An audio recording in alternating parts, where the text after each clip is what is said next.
proud sponsor of WMNH. Come on down to the Hop Knot at 1000 Elm Street, Manchester's premier craft beer and gourmet pretzel bar. Tell us more, Trudy. We make our dough fresh every day. We make a variety of styles of pretzels and serve craft beer, cocktails, and a few bottles of wine. We do the traditional pretzel, and we have multiple flavors for that. We also do stuffed pretzels, pretzel sandwiches, free dessert pretzels, and pretzel knots. The Hop Knot in the Brady Sullivan Plaza at 1000 Elm Street.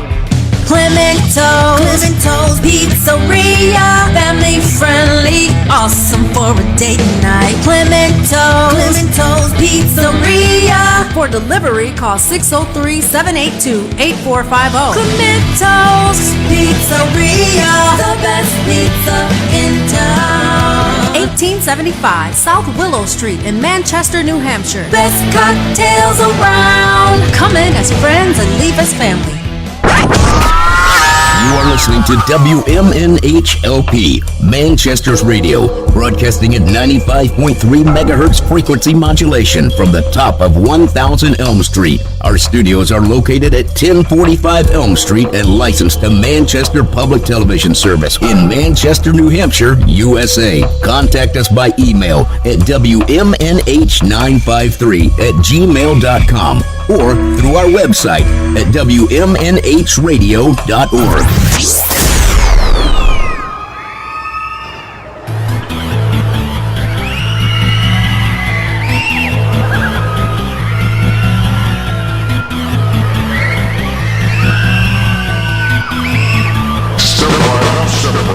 Welcome to the carnival, Marcus push and pull, eat until you're full. And the people say, welcome to the midway lights, all the smells and sights, trees come out at night. And the people say, welcome to the promenade, to the big charade, to the one we made. And the people say, welcome to the underside, to the one we hide, please enjoy the ride. And the people say, step into the Ferris wheel, tell me how you feel, can you tell what's real? And the people say, see the people down below, putting on a show like they don't even know. And the people say, going through their daily trials with the Sheraton Isles, you can see for miles. And the people say, wheels spinning round and round, between sky and ground, things are lost and found.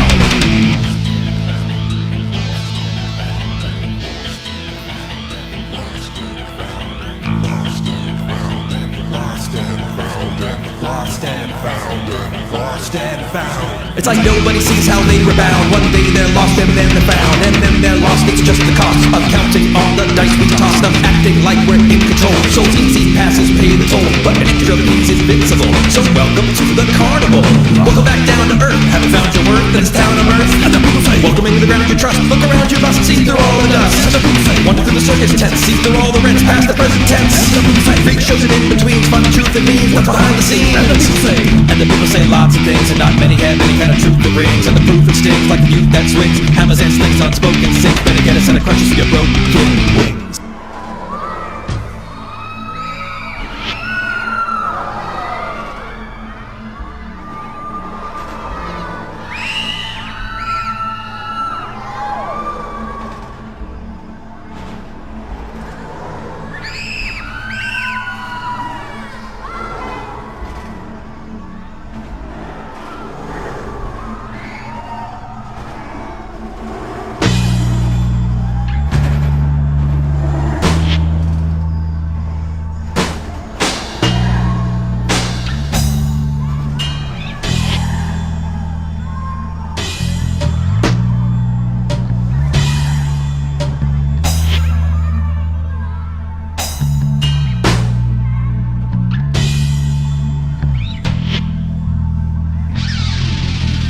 Welcome to the carnival, need a bag of wool or a flag and fold.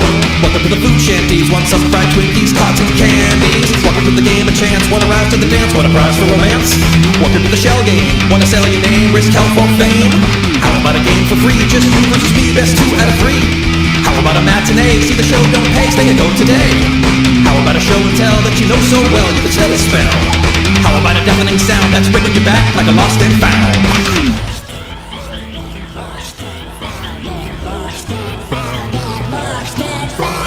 Welcome to the carnival, get a bargain full, have to go by the bowl. And the people say, welcome to the spell release, unsettled on east like a settling Greece. And the people say, welcome to the bales of hay, tales of today, where tales went astray. And the people say, welcome to the here and now, where people take time to feed beer to a cow. And the people say, step into the bumper cars, don't go far, beware of permanent scars. Step into the roller coaster, big boaster, corkscrew holster.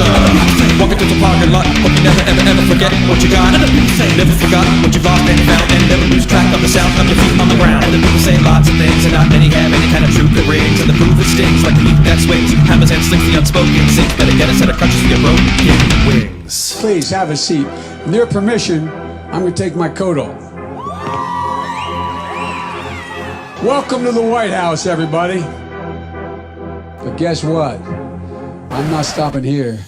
Think about what you think about. Say it again, and that's a fact. Think about what you think about. Folks, look. Think about what you think about. I'm serious, think about it. Think about what you think about. Let's be honest. No, you're not going to get your way. This time, not this year, not this time, not now. So I don't want to hear it anymore about big spending Democrats. We spend, but we pay. We spend, but we pay. This year, the American people won. It's wrong. It's not who we are, and we're going to fix that too. Think about what you think about. Say it again, and that's a fact. Think about what you think about. Folks, look. Think about what you think about. I'm serious, think about it. Think about what you think about. Let's be honest. We are the United States of America. There's nothing we've ever set our mind to. Nothing. Too often. We confuse noise with substance. And there's no rhyme or reason to that. Think about how you feel. We're going to come back at it. I'll circle back. Nobody can doubt. Nobody can any longer doubt. Not a joke. Think about it. Think about what you think about. Say it again, and that's a fact. Think about what you think about. Folks, look. Think about what you think about. I'm serious, think about it. Think about what you think about. Think about what you think about. Think about how you feel. Good thing my mom's not around. Folks, think about what you think about. Let's be honest, it's wrong. But guess what? I'm not stopping here. Think about what you think about. Think about how you feel. We're gonna fix that too. Think about what you think about. How you feel. Folks, look. Here's the deal. Think about what you think about. Say it again, and that's a fact. Think about what you think about. Folks, look. Think about what you think about. I'm serious, think about it. Think about what you think about. Oh, I like that.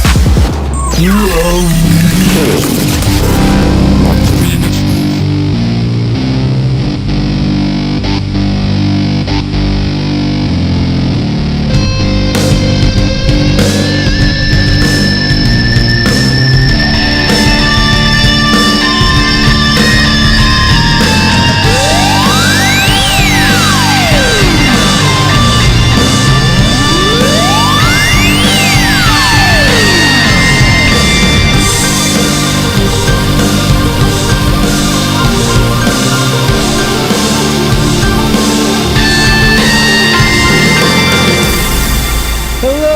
Welcome. Here we go. It is that time again. Happy Friday. It is Matt Connarton Unleashed, and we are live from the studios of WMNH 95.3 FM in glorious downtown Manchester, New Hampshire. Also on Comcast 97 if you're in Manchester. And hello to all of our online listeners across the nation and around the globe. You can go to my website, mattconnerton.com, for all of your live streaming options, social media links, contact info, show archives, etc., etc. Today is Friday, April 28, 2023. So nice to have you all with me. By the way, I played that for, I saw Jay Fed in the chat. I said, I haven't played that in a while. Dark Brandon's Think About What You'd Think About remix from the Remix Bros, if you're looking for that on YouTube. And I also played before that a band I was in called Chemical Distance. I played our song. We had a song called The Carnival, and I happened to hear, I guess there's a carnival coming. Maybe it's every year. I haven't paid attention to that stuff really since I was a kid, but I heard on the morning show Peter White and Matt and Kyle was there too, talking about the carnival coming, and DJ Steve was there as well, talking about the carnival. And I was like, oh, you know what? I was on a song. I played bass on a song called Carnival. Maybe I'll once again open with something from one of the bands I was in. Why not? It's Friday. It's Friday. So that's why I played that, if you're wondering. It's unconventional. I always had a very hard time in that band. We all did, all three of us. We were a trio, and then we added a live drummer. So then we became not a trio, a quattro? I don't know. But I always had a hard time in that band describing it to people. Of any of the bands that I've been in, that one was easily the most unique in terms of our sound. You know, it was like a mix of hip hop and industrial, and I don't know. There was no real genre for us to fit in. But anyway, that's why I played that, if you are curious. So welcome everybody on this glorious Friday. You know, Friday is my favorite day of the week. It's my long day here at WMNH because not only do I do this show, but then I'm back later from 8 to 11 p.m. for Retro Spectrum Radio with Pauly C. I have the honor and privilege of being one of Paul's co-hosts on that show, along with our friends DJ Steve and Mike from Queen City Cabinetry, who I also see in the chat room. Queen City Cabinetry, of course, one of our great sponsors here at WMNH in the historic Sunbeam Mall, and Mike is also one of our co-hosts on Retro Spectrum Radio. So perhaps we'll see Mike this evening. He's been out with an injury. But so Fridays are a lot of fun here at WMNH. Today on the show, too, coming up in the second hour, at the top of the hour at 5 p.m., we're going to do Erich Pilcher's classic film review, as we do every Friday. And this week, the subject is the film Double Indemnity. And again, it's a case of a movie that I've never seen. I've always been aware of Double Indemnity. It is in the film noir genre, but I've never actually seen the movie. And as is so often the case, listening to Erich's review makes me want to see it. So now I'll have to see it. I've got to add it to the list. But it sounds really good. And I feel like Erich, too, has really improved a lot on the reviews and in terms of the sound quality and also because he records them at, where he is in Cedar Rapids, Iowa, and then sends them to me, but also in his confidence and his delivery and so forth. I think he's come a long way with that. So we're very happy to have him as part of the family here on the program. If you'd like to, so that'll be coming up at 5 p.m. If you'd like to join us in the meantime, the studio line is open, 603-250-6007, 603-250-6007. You can also text me at 617-917-4476. I'm on social media at Matt Connarton. You can email me, matt@mattconnerton.com. And of course, you can interact and opine in the Facebook live chat. We love when you do that, and we encourage that. But the best thing to do, so that we can hear and enjoy your dulcet tones, is to give us a call at 603-250-6007. Pauly C is in the chat room and says, tonight's a theme on Retro Spectrum Radio. We're featuring number one songs of April 28th from 1970 to 1995. Excellent. That'll be fun. I like when we do shows like that. So that'll be great. So that will be tonight on Retro Spectrum Radio. This week, of course, we also have Granite State of Mind at 6 p.m. as we do every Friday. I heard Peter saying that this week's show is going to be a replay, but they'll be back with new shows next week. And they will be, of course, during the warm weather, now that we're into, not summer, but the summer half of the year, the warm weather half of the year. Although it hasn't been that warm lately, actually. Today it got up to 60. But they'll be back in the barn, or back in the barn, as some in this region would say, at Pembroke City Limits, recording the shows there, and those are a lot of fun to listen to. So we look forward to that. But again, the studio line is open, 603-250-6007, 603-250-6007. I do have a specific subject that I want to bring up today that I had hinted at. I gave you a little teaser yesterday. I told you a little bit about it, but which we'll get into in a moment. But I do want to say hello to everybody in the Facebook live chat. But there is some bipartisan legislation, my friends. See, the two parties can work together. Unfortunately, the thing that they're working together on is something that's not good.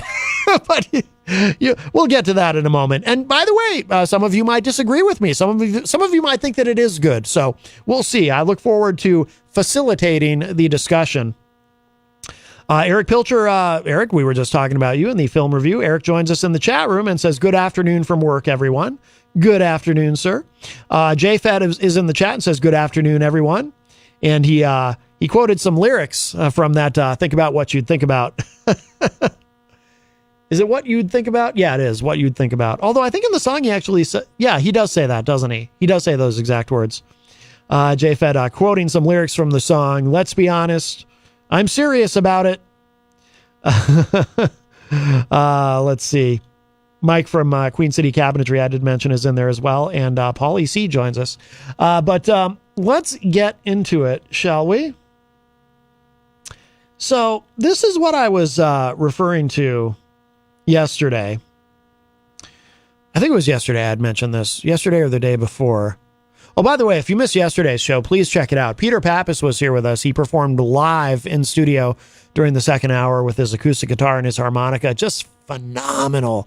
And I've heard so much positive feedback on yesterday's show. Of course, we archive all the shows at WMNHradio.org. You can download it, stream it, do whatever. And it's on Facebook. And we'll get it up on YouTube and everything too. But Peter was just amazing. What a voice that guy has. He does a lot of really good covers, but I really like his originals too. His originals are amazing. But all right, but we must focus on the now. This is from Wired.com. A bill would ban kids under 13 from joining social media. The legislation would insert the government into online platforms' age verification efforts, a move that makes some U.S. lawmakers queasy. And it makes me queasy as well, my friends. You do not have to be a U.S. lawmaker to be queasy about this. You can just be a normal citizen like myself.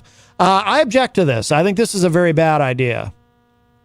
I've got a few different reasons. We'll look at the article in depth in a moment, but I've got some problems here. Just a few things off the top of my head. And by the way, some of you may disagree with me on this, or you may have some ambivalence about this. I'd love to hear your thoughts on it. 603-250-6007, and we can facilitate some discussion. Oh, Jenny joins us in the chat room and says, "Shalom, peeps." I don't like this. I think this is a bad idea. So number one, and we'll get into the details in the article in a moment, but number one, if you are a longtime listener of the show, you know that I am very, very nervous anytime the government wants to do something new in terms of regulating the internet. Specifically social media. There's always these different ideas about how the government can regulate social media, for our own good. Maybe some of this is the libertarian in me coming out, but I don't like the idea of the government getting involved in social media. I oppose the repeal of Section 230. For example, we've discussed that many times on the show. If you repeal Section 230, then that would allow you could actually sue social media companies for content on their platforms that are content posted by individual users. These companies would then become liable for anything that is posted on their platform. I think that would be the end of social media if you were to do that.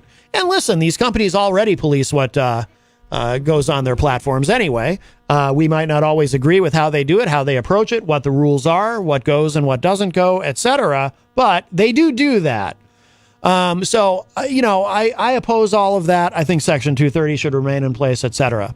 And also in a broader context, my attitude has always been, please, government, keep your hands off our internet. The internet should remain as free and open as possible. Obviously, there is some regulation of the internet in terms of laws. You can't defraud people on the internet legally, right? You can't distribute things that are illegal on the internet.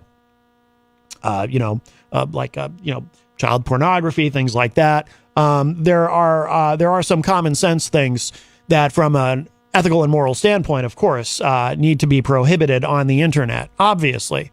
But we have to be very careful about not letting too much of that in terms of regulation and the government sticking their noses in on the internet. We should not allow that beyond the bare minimum necessary, in my view. I don't want the government ruining the internet. So I get very, very concerned. And again, with social media, I get very, very concerned about the government coming in and, there are people, some people are on the other end of the issue, like all the way on the other end of the issue. Some people say that these social media companies like Facebook and Twitter and others, that we should actually nationalize them, that they should become they should be treated as utilities because they are considered public square. They have become such a mode for people to communicate and express themselves and disseminate information publicly that the government should take over, which I absolutely 100% object to. Again, I don't want the government controlling, because people will say, oh, well, right now you have people posting reckless and irresponsible things on the internet, on Facebook, for example.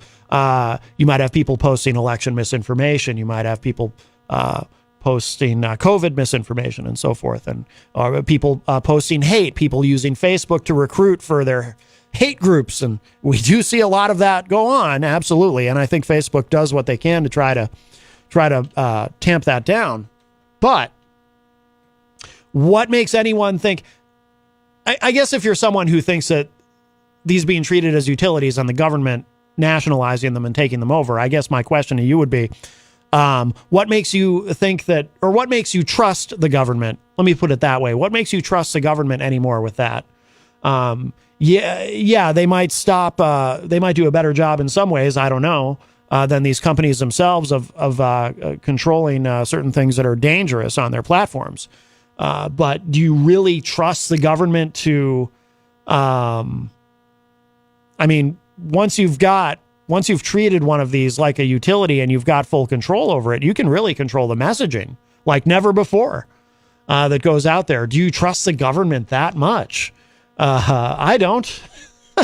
So anyway, I say keep the government's hands off the internet. I've brought up many times on the show, and again, I would invite you, if you don't believe me, if you're someone who does trust the government in terms of making laws and rules and restrictions about social media or the internet in a broader sense, again, I would just invite you, go to YouTube, not right now, stay with the show, but afterward, go to YouTube and look up any hearing where you've got somebody like, I'll often use Mark Zuckerberg of Facebook, or I'm sorry, Meta as an example, right? When he goes and testifies before Congress, and listen to some of the questions that that our elected lawgivers and overlords ask Mark Zuckerberg. Just listen to some of the questions that they ask, and then some of the follow-up questions that they ask, and ask yourself, as you're watching this, do these people have any idea what they're doing and what they're talking about? And I always say too, listen, a perfect example, I try very, very hard not to be ageist. I find myself saying that a lot these days, but I try very hard not to be ageist, but I don't particularly want 90-year-old Senator Chuck Grassley of Iowa to be making decisions that affect how I and you and everyone else uses the internet. I don't. I'm sorry. He doesn't get a vote as far as I'm concerned. Or 90-year-old Dianne Feinstein, who I realize is currently not able to come to work anyway. That's another subject. She absolutely should resign, but we're not going to get into that right now. Yeah, that's a whole other subject, but I digress. I don't mean to be ageist, but I don't want, I'll just say it, I don't want very old people making decisions about very young technology. And I don't mean young, I mean young in terms of the user base. There are very old people who use technology. I mean young technology in terms of technology that we haven't always had. In the grand scheme of things, these things are still, social media is still relatively new. You know, we certainly didn't have it when I was growing up. So anyway, that's my first issue. I don't want the government doing any more than the bare minimum necessary in terms of the internet and more specifically social media. So that's my first problem with this bill that would ban kids under 13 from joining social media. Problem number two, and again, this is kind of the libertarian in me coming out, but also the free market capitalist. Or you know, conservatives might agree with me on this part too. I don't, this would be another example of the government getting involved in how you raise your kids. I think you, as a parent, and I realize as someone who is childless, it's easy for me to say these things. I get that. That's not lost on me. But having said that, acknowledging that, I do not want the government telling you as a parent whether or not your child is ready to engage on social media and whether they have the maturity and the sense of responsibility and the sophistication and so forth to make good choices on social media and in terms of who they interact with and content, et cetera, et cetera. I want you to make that decision as a parent. I don't want the government making that decision for you. Again, this bill would ban kids under 13. Under 13. So if your child is 12 years old, or maybe 12 and a half or 12 and 3/4, and they're bright and they're mature for their age, and you think you would be perfectly fine with them having a social media account, a Facebook account. Nope, the government says you can't. And the government is going to hold you criminally liable if you allow your child to have such an account. So that's my second problem, and we'll get to the third problem is a big one, and we'll get to that in a moment. But Mike Doyle is on the line. Hi, Mike. Hey, Matt. How goes it? Good. How are you? Very good, thanks. Very good. Hey, I just popped you on there, and I was listening to your subject, and here's the question I have: do you trust parents? Right now, they're pretty much failing, right? Because kids, it's almost like an epidemic online where kids can get pretty much anything they want. From drugs to guns to ways to make bombs to on the social medias. I don't know. I'm not on them, but I hear about all the shaming going on, causing 10% of young women to commit suicide or think about suicide. So I guess what they're trying to do is put a Band-Aid on a cut, which is better than just letting the cut ooze. So I understand your theory. I'm for smaller government, and I really don't want them in my living room. But how do we stop? What's the answer, I guess, is the question. What's the alternative answer? Well, I got to tell you, Mike, you surprised me because some would say, and I'm not necessarily saying this myself, but some might hear you and think that if you're more comfortable with the government making these decisions, you, my friend, you're sounding kind of like, don't take this wrong, but you're sounding kind of like a liberal. Well, no, but who else can do it? And unless you put it on the companies themselves. Yeah. I'm half kidding, by the way. Only half though. No, I understand. I'm not. No, dude. I don't take anything personal. Don't worry. I know. I'm just trying to have a nice conversation with you. But no, I know. Who else? So what do we do about the problem? I guess is the question. There's three factions, right? There's the parent, there's the government, and then there's the company that's putting this out. Mm-hmm. That's allowing it to happen. So should we put more pressure on the companies to say the only thing a 13-year-old can do online is educational, is art-wise, is something non-pornography, non-bomb building, non how do I get a gun, how do I get fentanyl in the shape of candy. So and that's a big problem. So we got to figure out a way to.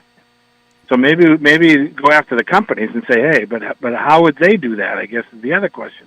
Well, we got to do something. I think that, first of all, I like the idea of putting more pressure on the social media companies. That's a free market solution. And, someone hearing me say that might think I'm a Republican, but talking about a free market solution. But see, we're all over the place, Mike. It's great. But no, again, I'm half kidding. But no, but I think that, I think that I trust the free market with this much more than the government. But I also think that when I'm on social media, I don't see a lot of kids on there to begin with. So part of this to me seems like it might be a solution in search of a problem.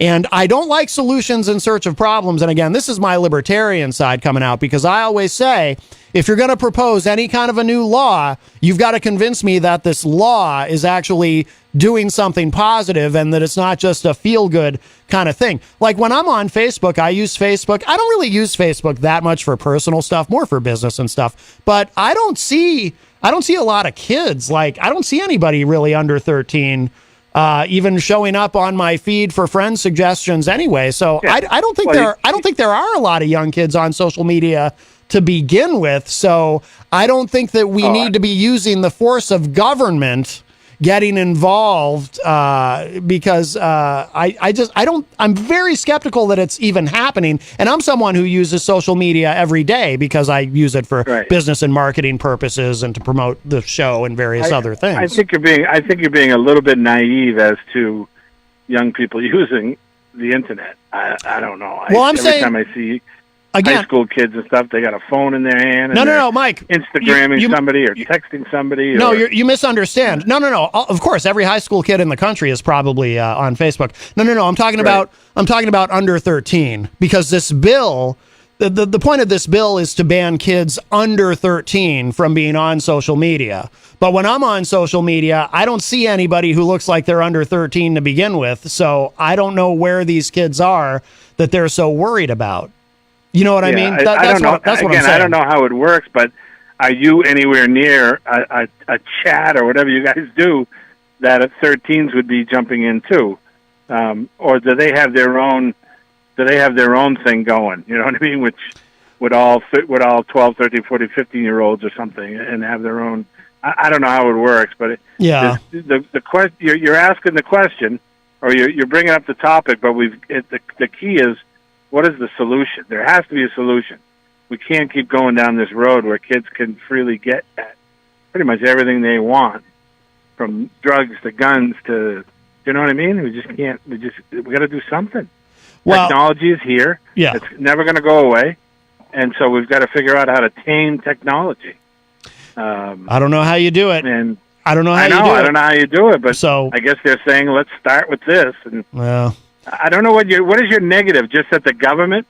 Yeah, I don't want the government. I do not like I get very, very concerned anytime I see anything like this. The government's going to start sticking their nose in how social media works. That is a slippery slope that scares the hell out of me. I am very, very nervous about that. Yeah, well, one can make a little bit of a case for the last election. There might have been some media or some government factions or media that pushed their narrative one way or the other, and I agree with that. I don't want the government in anything that has to do with that. But I guess they're saying, what is the alternative? Well, parents. I mean, ultimately, parents have to be parents and keep an eye on what their kids are doing. Yeah. Easier said than done, obviously, but right. That's the biggest. But I don't know how to in the armor right there. But I don't know how to fix that either. So right, parents aren't being parents that they should be and watching out and saying you can go on these sites, giving them alternatives so they can go on, see their friends, talk about school, talk about art, talk about the girl. Jenny likes Tommy, and in the 5th grade. I would think there's ways to do that. I don't think. Yes, I don't know though. I just don't know what the answer is. Yeah, I don't think there's a lot of 5th graders on social media. I really don't. I mean, do 5th graders even have? Maybe some of them have cell phones. I don't know. I'm pretty skeptical about that, though. I think a lot of this, Mike, I really do think it's, to some degree at least, a solution in search of a problem. And part of why we end up with things like that is because it looks so good in somebody's campaign ad. This is bipartisan legislation. There's both Democrats and Republicans who are pushing this. And you know what? If they do pass it, regardless of whatever negative consequences there are, it's going to look so good in all of their campaign ads when they run for re-election, won't it? Look what we did for American families. We're protecting kids, and they'll and this will splash on the screen. That's the game, I think. Right. But I mean, you just this bill last week that they voted on, the transgender bill, and you got every single Democrat voting against the bill that would say boys playing boys sports, girls playing girls sports. Every single Republican voted for it. Every single Democrat voted against it. That tells you your system's broken. Because don't tell me there's not one Republican that has a transgender nephew or niece and thinks it should be right and should vote that way. And don't tell me there's not one Democrat out of 202 or whatever it was that all voted no doesn't have a daughter playing competitive sports that doesn't feel like guys should be playing, transgender children should be playing amongst women, amongst girls. So which is, a hot button right now in the market and in the media these days. But I don't know. That just tells you the system's broken. You know what I mean? If it was 212, if it was 190 and 24 dissenting for Republicans, and 180 and 27-4 or whatever the number, then you say, all right, well, everybody has their opinion, and you come up with a vote. But to be 100% split just tells you that our government's not thinking for themselves. They're doing whatever they think is best for their party. And no matter which way the vote goes, you know what I mean? Well, the system. So anyway. Based on that, the system's always been broken. There's always been party line votes, and I agree. Most votes are party line. I agree, but I just don't. My question to add to your pretty good subject here is what's the answer? How do we stem this tide of craziness going on the internet? Mm-hmm. And there's also the people luring children into, you know what I mean, going after those young kids. They're a little bit vulnerable and saying, "Hey, meet me here," and that type of thing. And so there's more things I think you think are going wrong on the internet. I'm not an expert either, so I don't know. Sure. Maybe some of your listeners can help us out. All right, Mike. Well, but anyways, that's it. Yeah, just, what's the answer, I guess, is the question. But good subject, though. All right, Mike, thank you. I appreciate the call. Talk to you later. All right, take care. Bye-bye. All right, that was our friend Mike Doyle. That does open up a line for you, 603-250-6007, 603-250-6007. And our friend Shannon is on the line. Hi, Shannon. Yes, I am. How are you? Good. How are you? Just kidding. Off the subject, can I go out of left field for a second? For a brief second. I really don't want to. I don't want to get sidetracked. So no, you won't. Retrospectrum. Yep. Pauly C. I wanted to be Christine Cagney when I grew up, and there was. Now I don't know. This is aging myself, but there's a show. Are you familiar with the name? Nope. No idea who that is. Cagney and Lacey. Oh, okay. Yep. It was a detective show. It was an instrumental. I remember it. I never watched it, but I remember the show. Yeah, it was a big show. That was all. I can't call into Retrospectrum because I don't know why. Well, Paul doesn't usually take calls. Only once in a while does he take calls. It's a pretty I know, and he's taken mine, but he doesn't hear me. Well, yeah, I don't know. So I don't call anymore. Maybe you need to. If I call, it's to let you know I'm listening too. It's my way of saying I'm not in the Facebook, but I'm listening. Oh, well, we appreciate that, Shannon. Okay. All right. Bye-bye. All right. Have Bye-bye. a good one. Thank you. You too. I remember Cagney and Lacey. I never really watched it, but I do remember it.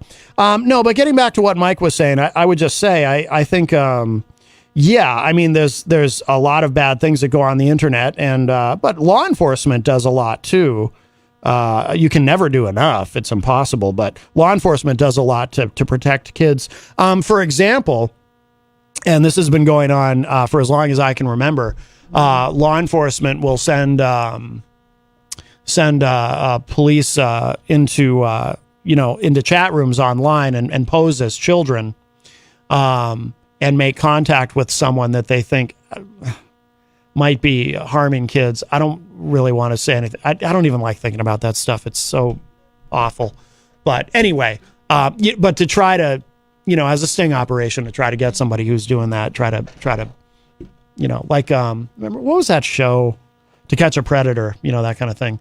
Law enforcement does that online sometimes. There's a lot that law enforcement does. Like I said, they can never do enough. But we only have so much law enforcement resources to go around, and and parents, of course, can always do more. Not that I don't want to sound like I'm slamming parents either, though. Listen, honestly, I mean, we live in a world where a lot of households only have one parent. There's a lot of single mothers and some single dads too, and sometimes you got to work multiple jobs, and you can't just to get by, really, just to provide for your family, and you can't be there for your kids as much as you'd like to.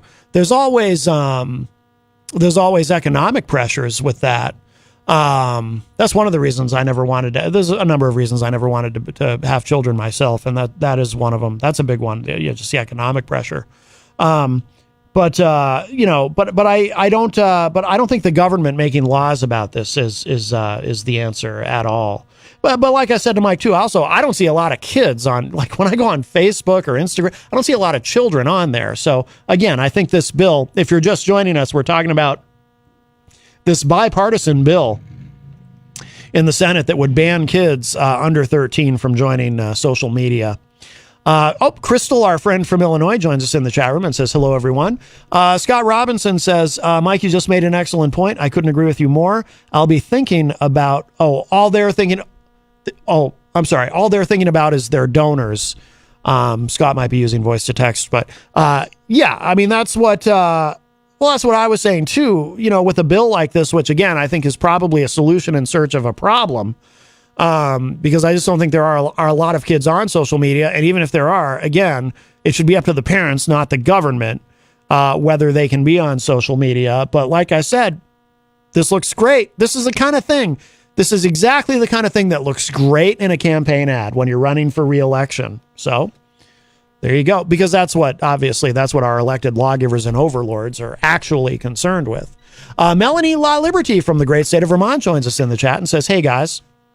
So, the two things so I have three big problems with this bill. Let me give the studio line again, 603-250-6007, 603-250-6007. I have three big problems with this bill. I'm sorry. I already enumerated the first two. Number one, I don't like the government getting involved in regulating social media. Makes me very concerned, or the internet in a broader sense, beyond the bare minimum that is necessary. And the second problem is this is something that parents should be deciding, not the government. And the third is enforcement. I don't see how this is enforceable. Now, there is something in here about age verification, and we'll look at it when we get to the heart of the matter here with the bill itself and this article. But, as it stands right now, anybody can go on social media and put in whatever birth date they want to. There's not an age verification system. Do you want an age verification system? Do you want to have to, if you say you're creating a profile on Instagram, do you want to have to sit there and take photographs of official documents with your date of birth on it, like your driver's license, and then have to submit that, upload that to the social media site before you can get your account? Come on. I don't think that's going to fly. Americans aren't going to go for that, where it's now a process that they have to go through to prove their age to be able to get on social media. That's just not going to fly.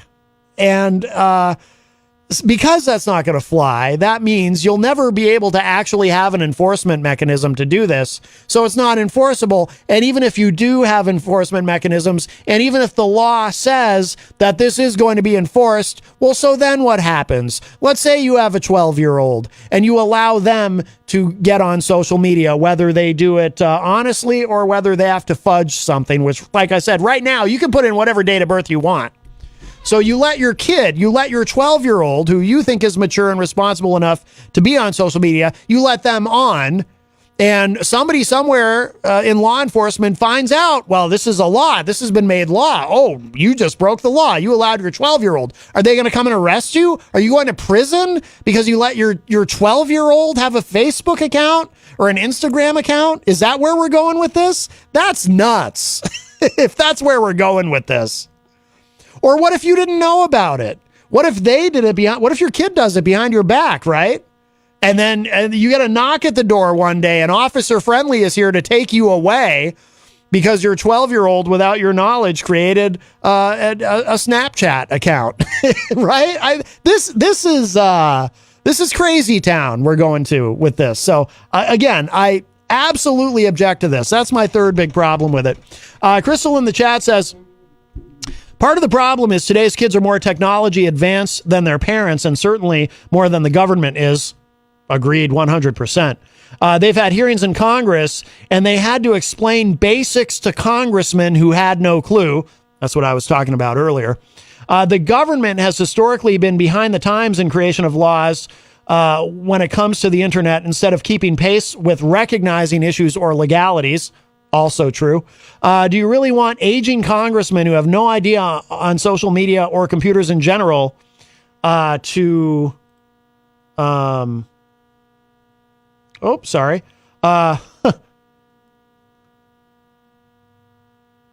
I'm sorry, Crystal. The chat room got busy and I lost your comment. Okay, here we go. They've had hearings in Congress, and they had to explain basics to congressmen who had no clue. The government has been historically behind the times in terms of creation of laws, and when it comes to the internet, instead of keeping pace with recognizing issues or legalities, do you really want aging congressmen who have no idea on social media or computers in general to determine what everyone does? Great points, Crystal. Absolutely. Mel McMell joins us in the Facebook Live chat and says, what? People make fake accounts? Believe it or not, Mel McMell, if that is your real name. I have several of them, by the way. I have several secret identities. I think most people do. And you should. You should always have at least one burner account. So if you get suspended, not that our friend Mel McMell would know anything about that, but if something happens, if you break a rule on social media, you can still get access to social media. Always have a burner account. Crystal also says in the chat room, there are literally senators who have no idea how to make a tuna sandwich. Remember, during the pandemic, Kamala Harris, as a senator at that time, had to teach one of her colleagues how to make a tuna sandwich. He always put his in the micro. Ooh, gross. That's disgusting. That's why I say I don't want, again, not to sound ageist, but I don't want 90-year-old Congressman Chuck Grassley from Iowa or 90-year-old Dianne Feinstein from California making decisions about how we use the internet. It's not okay. Melanie says, I know, right? That is crazy. Crystal says, my cat Buddy had a Twitter account. Yeah, that's the thing. I mean, look, yes, pets sometimes have social media accounts. We're going to let pets have social media accounts, but your kid who happens to be under 13 can't have one? That is an outrage. Although I think former Senator Rick Santorum once said that if you allow... what did he say? Something about if you allow kids to have social media accounts, next thing you know, dogs will want to have them too. No, I'm sorry. That's not what he said. It was something very different, but equally absurd and pretty nuts. Anyway, if you know, you know. If you don't worry about it. 603-250-6007 is the studio line, 603-250-6007. Let's get into the details, my friends. Again, this is from Wired.com. The title of the article is, a U.S. bill would ban kids under 13 from joining social media. The legislation would insert the government into online platforms' age verification efforts, a move that makes some U.S. lawmakers queasy and, again, makes yours truly very, very queasy.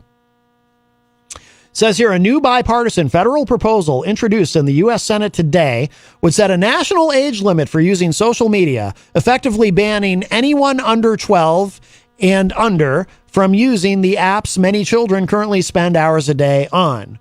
There are countless efforts floating around Capitol Hill aimed at safeguarding the nation's children from the dangers of social media, but this new measure, known as the Protecting Kids on Social Media Act, takes aim at the algorithms Silicon Valley employs to keep kids on their sites. Specifically, it bars children under 13 from creating accounts on social media apps, while also greatly curtailing the algorithms tech companies could deploy on people between 13 and 17 years old.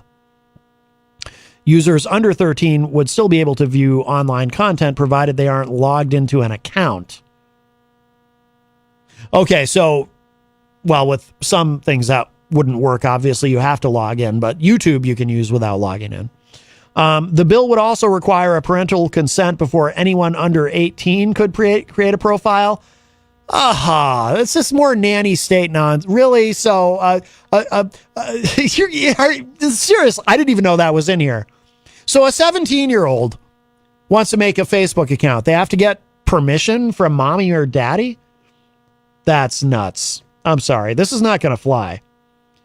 By the way, if you don't know what algorithms are, and I think most people probably do at this point, but an algorithm. So when you're on, say you're on YouTube, the algorithm learns what content you want to see. Algorithms are very dangerous in a sense, but also necessary. They're dangerous. Well, the dangerous isn't the right word, but they are harmful in the sense that I believe algorithms have contributed to the polarization politically in this country. Because, so say you're on YouTube and you look at a lot of liberal content on YouTube, the algorithm is going to learn that's what you want. And in the suggestions that YouTube makes, they're going to keep suggesting, they're going to serve up, to use the correct terminology, more liberal content, because the algorithm is learning that's what you like.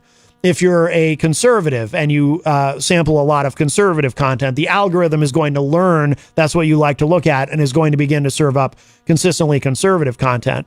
On the one hand, I think this is harmful because it has contributed to the politicization and of social media and the polarization politically in the country.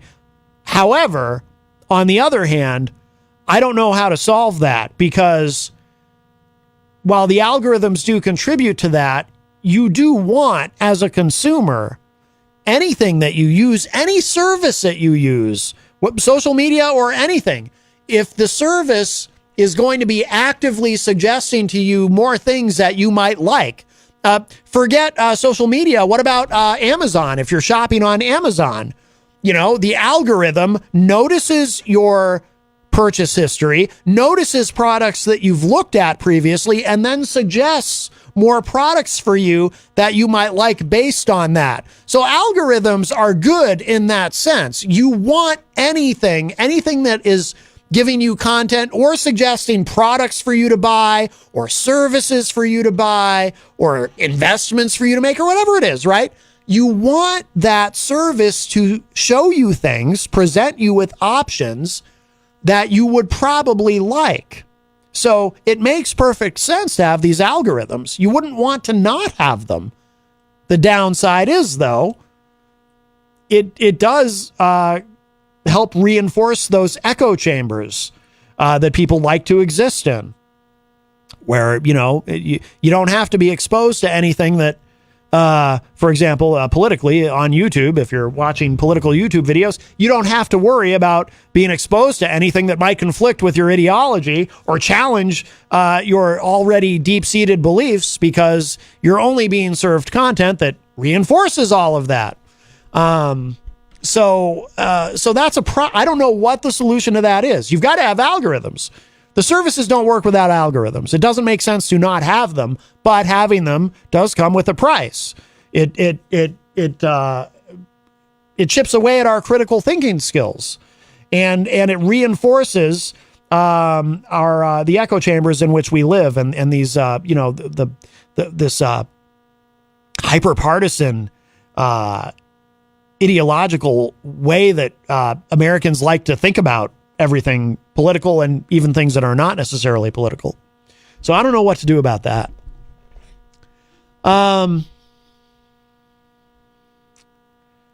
Crystal says in the chat room, it was Mark Warner who Kamala taught to make a tuna sandwich.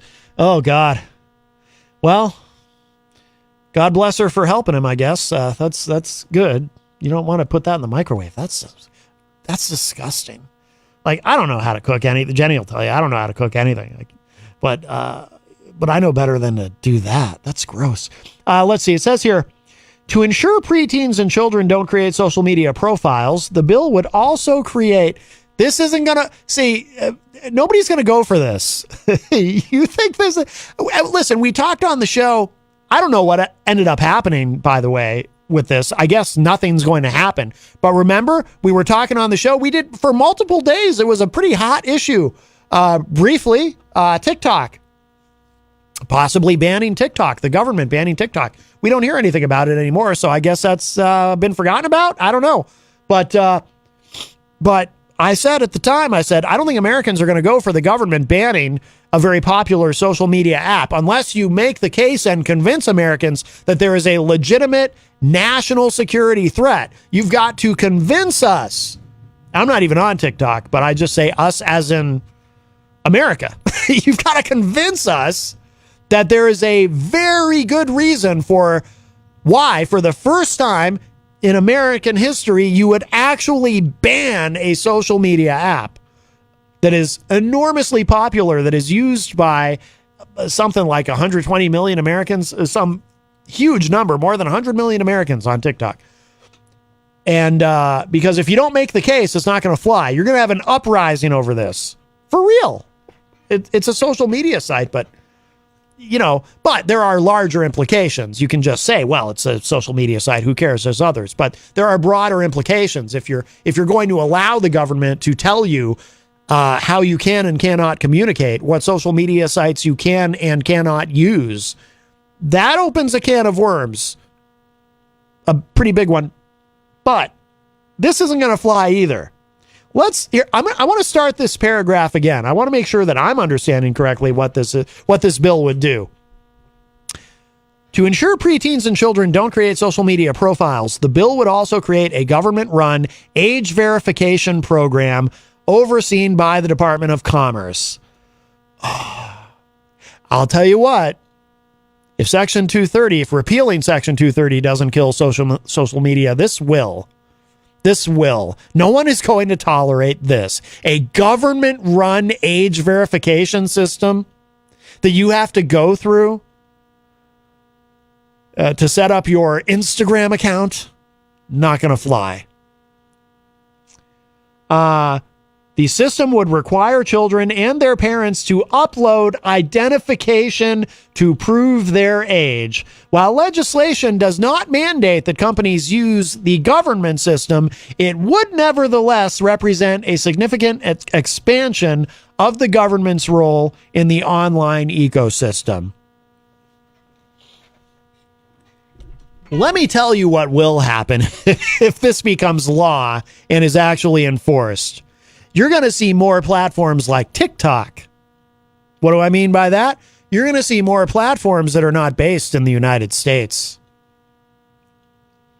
that are able to connect with Americans without necessarily adhering to American law. Now, I suppose the government can just ban those as they pop up, but if they're popping up to serve a need, because Americans are pretty angry at having to upload a picture of their driver's license to get a social media account. This is going to create much larger problems than it solves. I'm telling you. Let's see. It says here.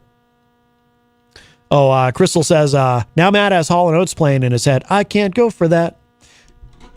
I always have Hall & Oates playing in my head. We have a call. Hi, welcome to Matt Connarton Unleashed. Who's this? Is this Matt Connarton? Yes, it is. Who's this? Is this Matt Connor? Matt Connor. What's this goddamn guy? Is this Matt Connor?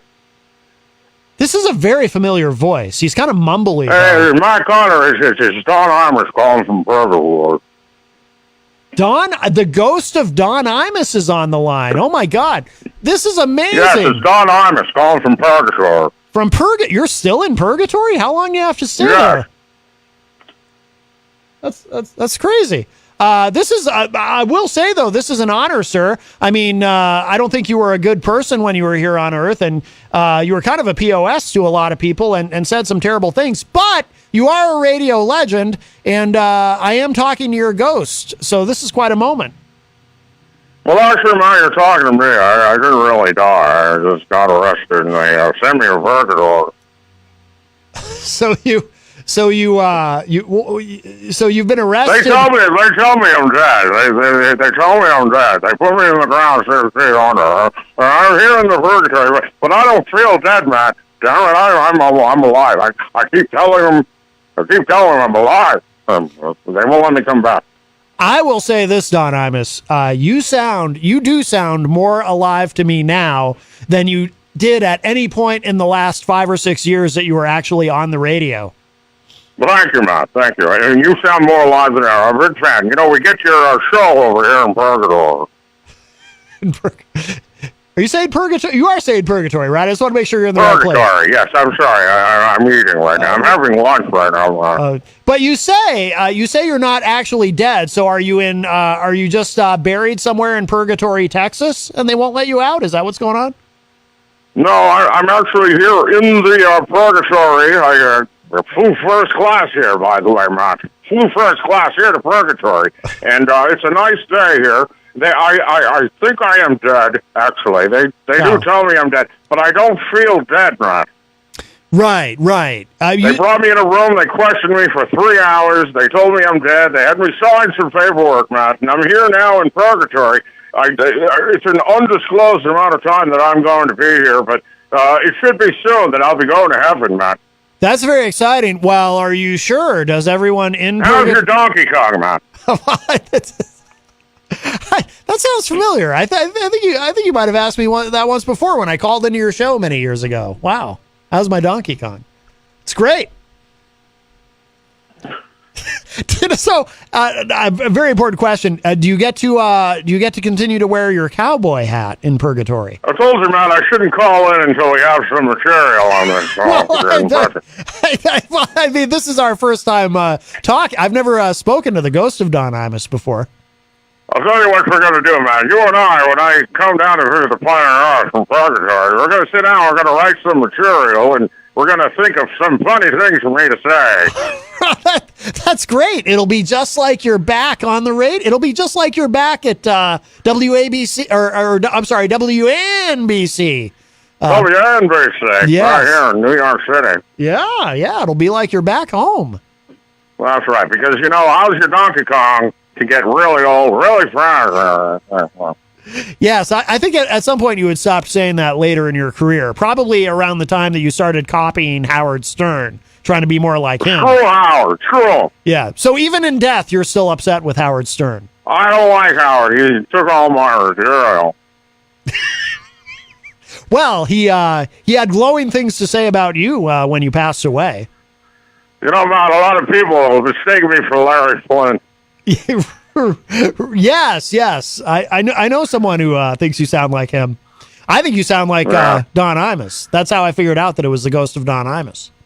Thank you, man. Yeah, this is the ghost of Don Imus. I was going to say Larry Flynn. This is the ghost of Don Imus checking out, man. You have a great day. I love your show. You have a great day. How's your Donkey Kong? All right, thank you. Wow, very nice. All right, wow, the ghost of Don Imus. That was wonderful. Now, how does that work? Now, he says he's in purgatory, but does that mean he definitely goes to heaven? Because if you go to hell, you go. See, I'm not. I haven't been to church in a while, much to the chagrin of my dad. But I think the deal is, I do remember learning about purgatory in school.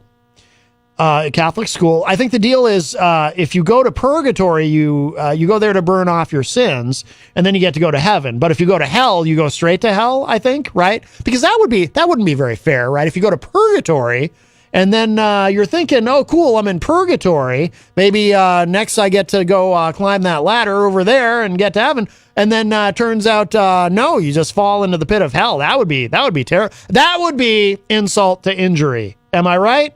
So I hope Don Imus, but he's been dead for years now, like at least a couple of years, right? So he's been in purgatory a long time. Wow, Don Imus. Well, that was a radio legend, my friends. We've made radio history here today. We're going to very shortly. We're going to get to Erich Pilcher's classic film review, but I do want to finish up on this article. But also, if you'd like to call in, if you have any thoughts on this or on the ghost of Don Imus. Actually, we have a call. Well, we'll see who this is. Hi, welcome to Matt Connarton Unleashed. Who's this? Hey, Matt, it's Pauly. Oh, Pauly C from Retro Spectrum Radio with Pauly C. How are you? I'm doing well. I just wanted to let you know that DJ Steve will not be joining us tonight. He's a little under the weather. Oh. So we will be joined by Dan Randall's stand-in, Ron LaPlume. Tonight the part of Dan Randall and the Randlettes will be played by Ron LaPlume.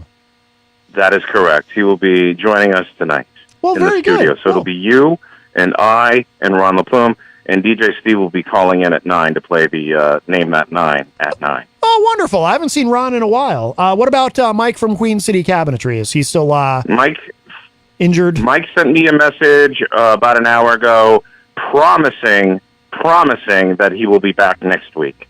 Okay, well, very good. Well, we look forward to seeing him then. But yeah, it'll be great to see Ron tonight. Excellent. Yes. All right, I'll see you at 8 o'clock on Retro Spectrum. All right. Sounds good, Paul. We'll see you then. All right. See ya. All right. Bye-bye. All right. That was our friend Pauly C. from Retro Spectrum Radio with Pauly C. tonight from 8 to 11 p.m. And we will be joined by the great Ron LaPlume. That'll be fun.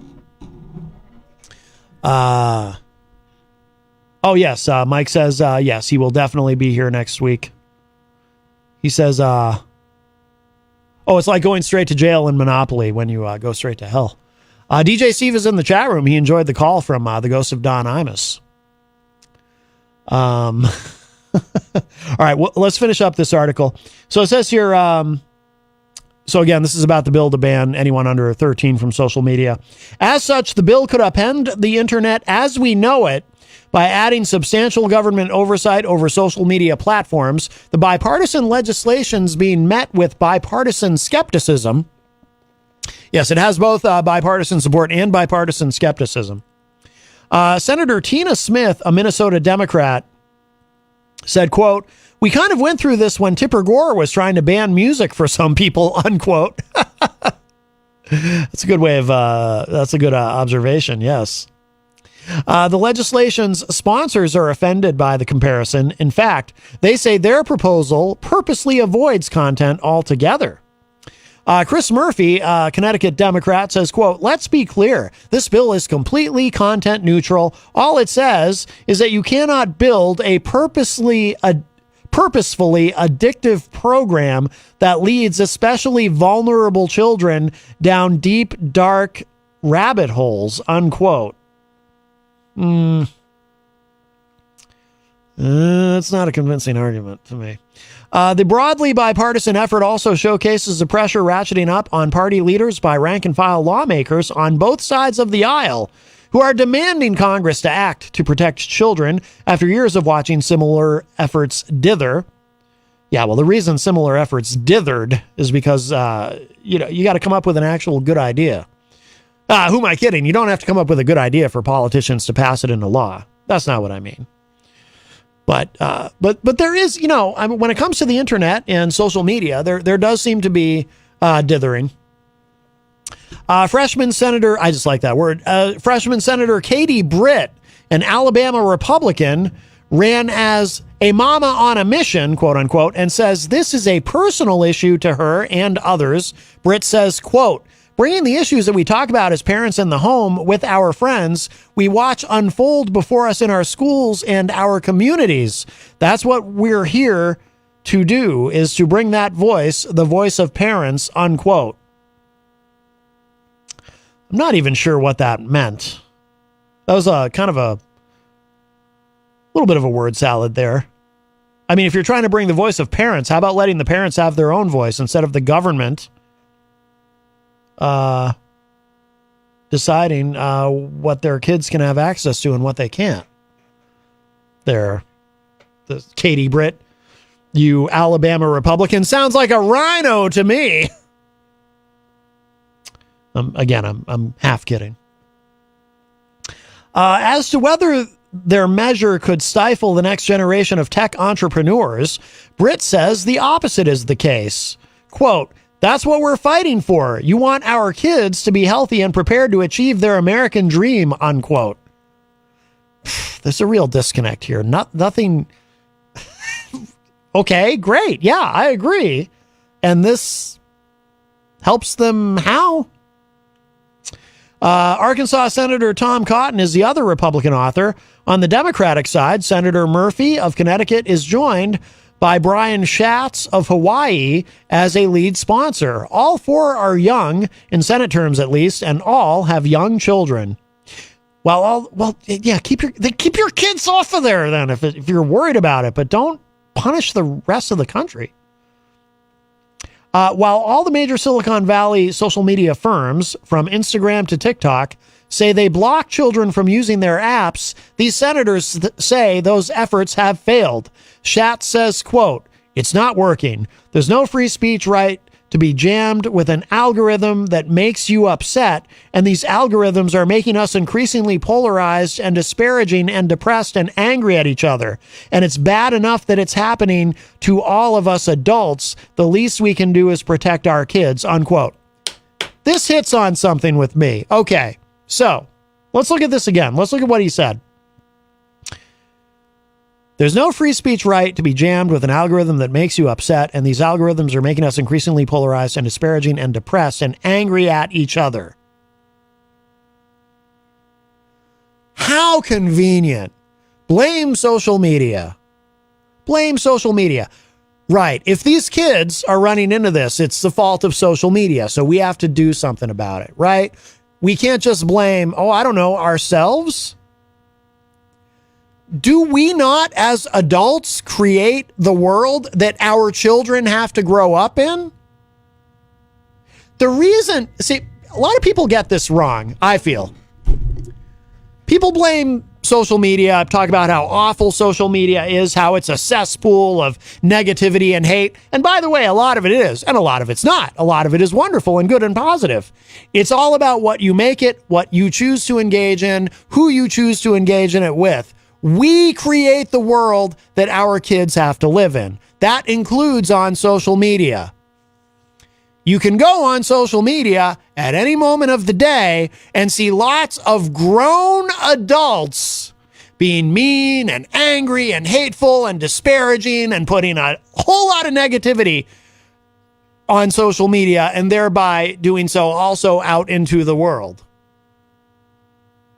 Social media is not the way it is because of how social media works, because of the algorithms in terms of the negativity and the cesspool that it so often seems to be. It's that way because of us. We're the ones using social media. We're the ones responsible. So when somebody like this guy says, well, look at what our kids are being exposed to. Well, we need something to blame. So we're going to blame this and we're going to do something about this. It's never, we're going to look inward and we're going to do something about us. It's never, we're going to look inward and we're going to try to be better adults. I mean, look at cable news. You can see grown adults arguing, having very unproductive arguments where they talk past each other, like we were looking at the other day on the show. That's the world we've created for our kids, and then we need someone to blame because, God forbid, under any circumstances, we ever take any responsibility for it ourselves. Oh, that would be the worst thing for anyone to ever say, we all need to do better in terms of how we treat each other and the example that we set for our kids. No, we can't do that. We can't do that. So instead, we need to make a law about social media, because this is currently a very convenient scapegoat. That's what's really going on here. While the measure is sponsored by progressive Democrats and one of the most ardent conservatives in the Senate, lawmakers from across the ideological spectrum are equally skeptical of the proposal, showing the difficult road ahead for passing any new media measure, including those aimed at children. Many lawmakers are torn between protecting kids online and preserving the robust internet as we know it, which we must do. Naturally, most senators are looking at their own families for guidance. Senator Mitt Romney, Republican of Utah, Mittens of Utah, as I like to call him, said, quote, "My grandkids have flip phones. They don't have smartphones until they get older," unquote. Oh, well, look at that. They're not allowed to have smartphones until they get older. So in other words, you are, well, they're not your kids, they're your grandkids, but so your kids are being actual parents to your grandkids, only letting them have flip phones and not smartphones until they get older. Wow, imagine that. So what you're saying, Senator Romney, is you don't need the government doing that for you. Your family is doing it. Romney also says, I have 5 sons, so there are 5 different families, and they do have different approaches. And the youngest son is the one that's the most strict, and the oldest son didn't really think of it as being such a big deal, unquote. Wow, imagine that. So in Mitt Romney's family, his sons, he's got 5 sons, big family. They're actually making parental choices for their children instead of waiting for the government to do it for them. Imagine, what a novel idea. What a novel idea. It says here, for Smith, the Minnesota senator worried about her party coming across as big sister, there wasn't even uniformity in her own household when her boys were fighting over the family's first desktop computer ages ago, and her kids also proved to be mini hackers. Smith says, quote, "We were trying to figure out how to monitor their interactions with the computer, and we quickly figured out that, at least for them, it was hard to put hard, fast rules because kids find a way, and different parents have different rules for what they think is the right thing for their kids." Unquote. While Smith was open to the new measure, she's wary. Quote, "I tend to be, I guess, a little bit suspicious of hard and fast rules because I'm not sure that they work, and because I sort of think that parents and kids should have the freedom to decide what's right for their family." Unquote.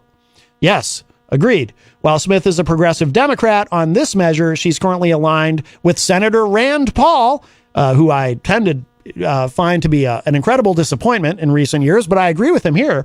Rand Paul, the Kentucky Republican, who said, quote, "Parents exercise some oversight of what their kids view on the internet, what they view on television. All these things are important. I'm not sure I want the federal government involved," unquote.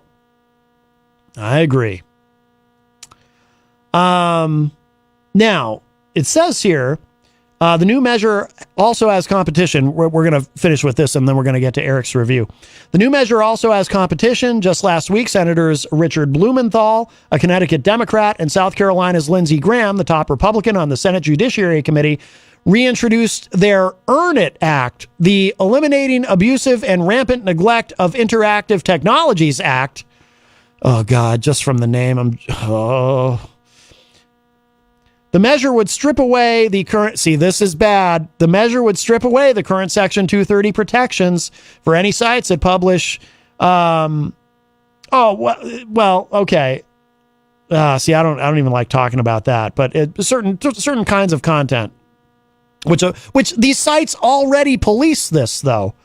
Section 230 remains a highly controversial law because it protects online businesses from liability for much of what its users post on their platforms. Schatz, the Hawaii Democrat who helped negotiate the new effort, is an original co-sponsor of the Earn It Act. He says, "All these efforts coming from different angles show that Congress is finally serious about the impact the internet has on children." Schatz says, quote, "The more the merrier. There's plenty of momentum. All these efforts ought to be complementary," unquote. Oh, what? So you should pass all these laws? Oh, God. Okay. There's a little bit more to the article, but it gets a little redundant. Melanie says, "I blame rock and roll with all that hip swaying." Yeah, Elvis. I blame Elvis, actually. When he went on Ed Sullivan. Crystal says, "Mitt Romney used an alias on social media." Oh, I forgot about this. Pierre Delecto or something, to argue against people who criticized him, Romney's views. So people didn't know it was him. He needs to sit down and shut up. Yeah, I don't hold that against him, though. I actually think that's kind of funny. I do. I don't know why. I just do. But, again, I don't want to be a hypocrite. I also have used, but I've never used an alias to rebut criticism against myself. Okay, here's what we're going to do. We are running late, but we got tied up on this issue, and we had that wonderful call from Don Imus from Purgatory. We're going to take a quick break, show some love to our amazing sponsors, and then we're going to come right back with Erich Pilcher's classic film review. This week, the subject is Double Indemnity, and as I often say, hearing Erich's review makes me want to see the movie.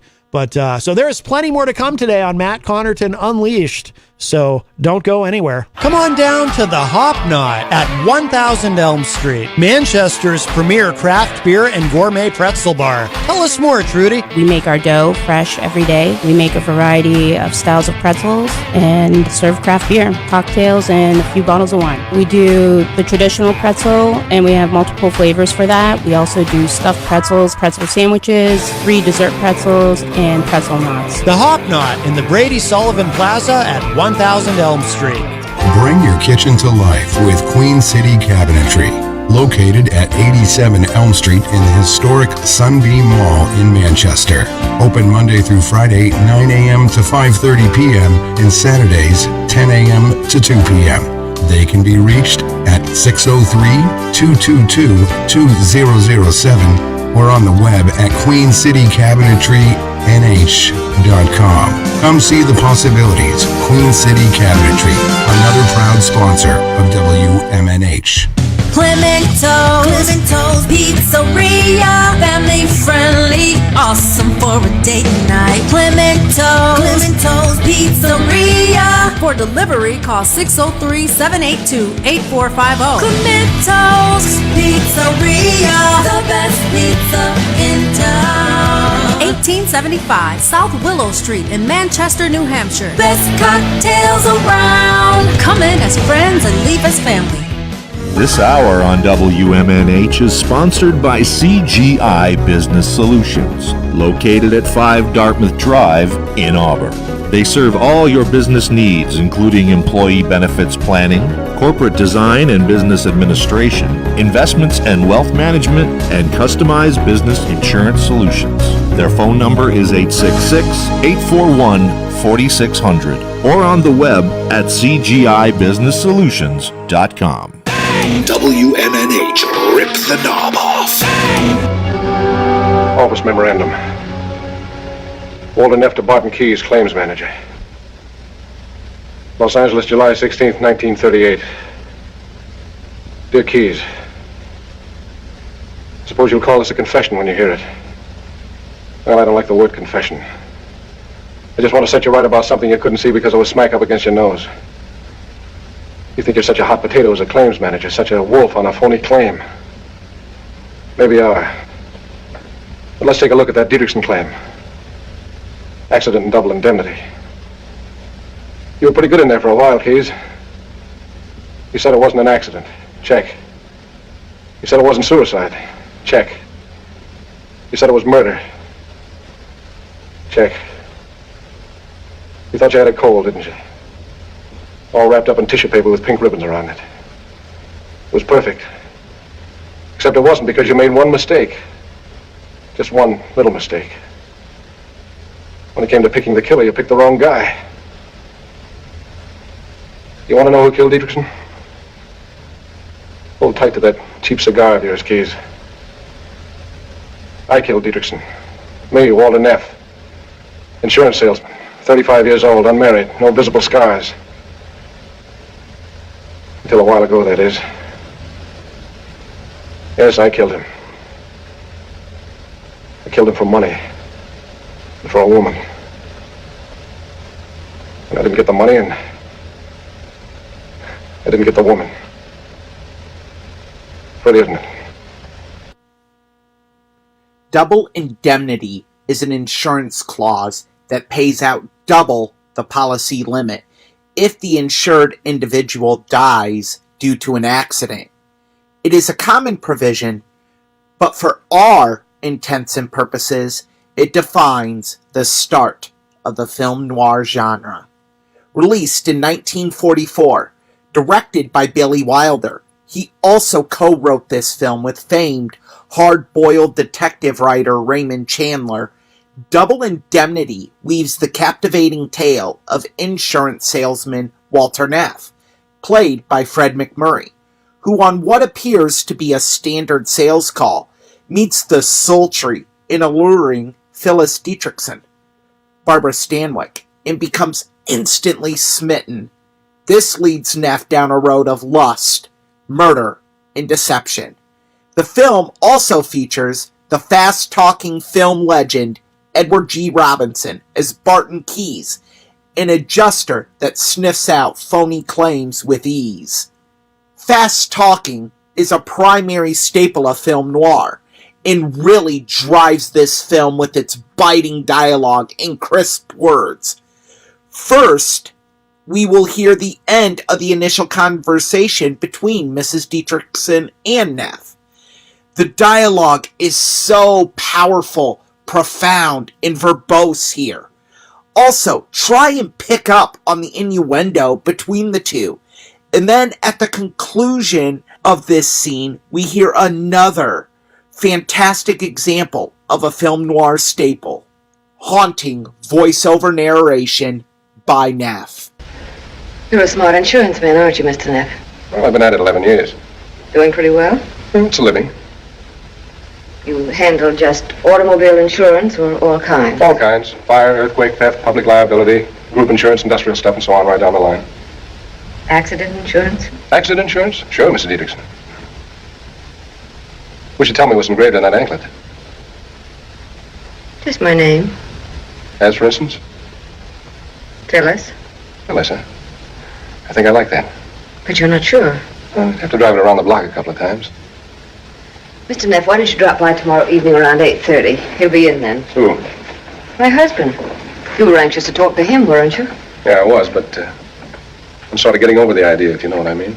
There's a speed limit in this state, Mr. Neff. 45 miles an hour. How fast was I going, officer? I'd say around 90. Suppose you get down off your motorcycle and give me a ticket. Suppose I let you off with a warning this time. Suppose it doesn't take. Suppose I have to whack you over the knuckles.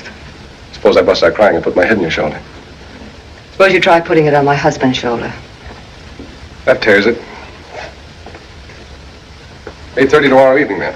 That's what I suggested. You'll be here, too? I guess so. I usually am. Same chair, same perfume, same anklet?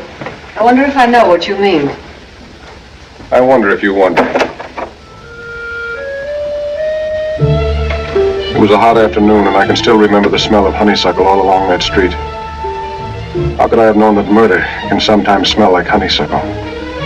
Maybe you would have known, Keys, the minute you mentioned accident insurance. But I didn't. I felt like a million. When dissecting this film, it would be near criminal to not talk about the performance of Edward G. Robinson. This film is, in my opinion, his most underrated performance. As Barton Keyes, he steals the scene every time he appears. His mannerisms, voice, and natural short stature make him the perfect claims adjuster. Our next two clips are examples of this. When we first encounter Keyes, he's arguing with a claimant, seeking to get paid on a claim. Hear how Keyes turns the tables with smooth, direct delivery. Then, after erstwhile lovers, Phyllis and Neff conspire and successfully kill her husband to attempt to cash in on the double indemnity on the accidental death policy. Hear how Keyes has his suspicions, and he brings them to Neff, in which he is confidently, and we find out later, hauntingly, painfully accurate, all on a simple hunch. Come on, Gallopers. You're not kidding anybody with that line of bull. You're in the jam and you know it. Says you. All I want is my money. Says you. All you're going to get is the cops. Oh, hello, Walter. This is Sam Garlopez from Inglewood. Oh, sure, I know Mr. Galopez. Wrote a policy on his truck. How are you, Mr. Galopez? I ain't so good. My truck burned down. Yeah. Now look, Garlopez. Every month, hundreds of claims come to this desk. Some of them are phonies, and I know which ones. How do I know? Because my little man tells me. What little man? The little man in here. Every time one of these phonies comes along, he ties knots in my stomach. I can't eat. Yours was one of them, Garlopez. That's how I knew your claim was crooked. So what did I do? I sent a tow car over to your garage this afternoon. And they jacked up that burned-out truck of yours. And what did they find? They found what was left of a neat pile of shavings. What shavings? The ones you soak with kerosene and drop the match on. Look, mister, I'm just a poor guy. Maybe I made a mistake. Well, that's one way of putting it. I ain't feeling so good, Mr. Keyes. Yeah, just a minute. Sign this and you'll feel fine. Sign what? It's a waiver on your claim. Right here. Here? Here. Now you're an honest man again. Goodbye, Garlopez. But I ain't got no more truck. $2,600 is a lot of dough where I live. What's the matter, Garlopez? Don't you know how to open the door? Just put your hand on the knob. Turn it to the left. Now pull it towards you. That's the bars. Thank you, Mr. Keyes. And now, Keyes' suspicions. What's on your mind? That broken leg. The guy had a broken leg. What are you talking about? Talking about Dietrichson. He had accident insurance, didn't he? Yeah. Then he broke his leg, didn't he? So what? And he didn't put in a claim. Why didn't he put in a claim? Why? What are you driving at?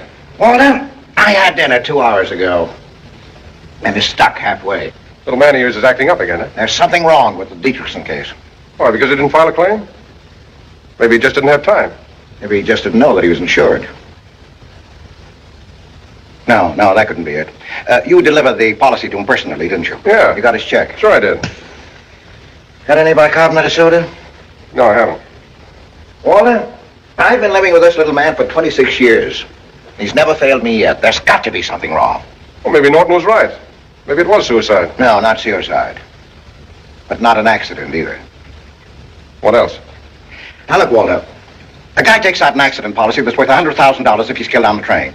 And 2 weeks later, he is killed on the train. And not in a train accident, mind you, but falling off some silly observation car. You know what the mathematical probability of that is?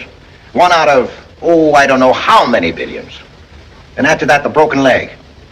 No, it just can't be the way it looks. Something has been worked on us. Such as what? Murder? Don't you have any peppermint or something? Oh, sorry. Want a little soda water? No. Who do you suspect? Well, maybe I like to make things easy for myself, but I always tend to suspect the beneficiary. You mean the wife? Yeah, that white-eyed dame that just didn't know anything about anything. Oh, you're crazy, Keith. She wasn't even on the train. I know she wasn't, Walter. I don't claim to know how it was worked or who worked it, but all I know is that it was worked. I've got to get to a drugstore. This thing feels like a hunk of concrete inside me. Good night, Walter. Good night, Keith. See you at the office in the morning. Yeah.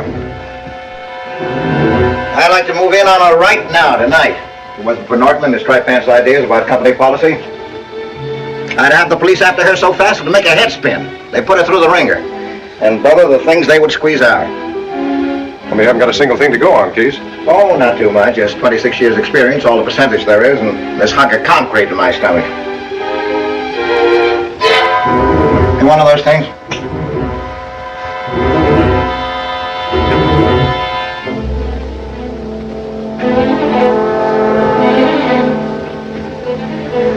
Good night, Keys. So long, Walter. What makes film noir such an amazing genre, and one of the factors that makes it a personal favorite of mine, is that there is always a conclusion where a caper or plan falls apart. With this being the modern blueprint for film noir, this film has this, and it is heartbreaking, mesmerizing, and quite memorable. In our final scene for this week's review, Neff confronts Phyllis after realizing he was used simply for his knowledge of insurance as an insider trader in a sick, twisted sort of way. Or was he? I will leave that up to you, the listeners, to decide.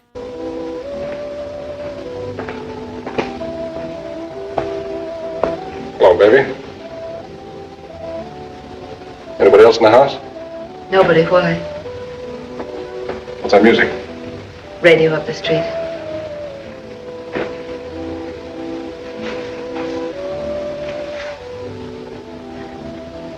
Just like the first time I came here, isn't it? We were talking about automobile insurance. Only you were thinking about murder. I was thinking about that anklet. And what are you thinking about now? I'm all through thinking, baby. I just came to say goodbye. Goodbye? Where are you going? You're the one that's going, baby, not me. I'm getting off the trolley car right at this corner.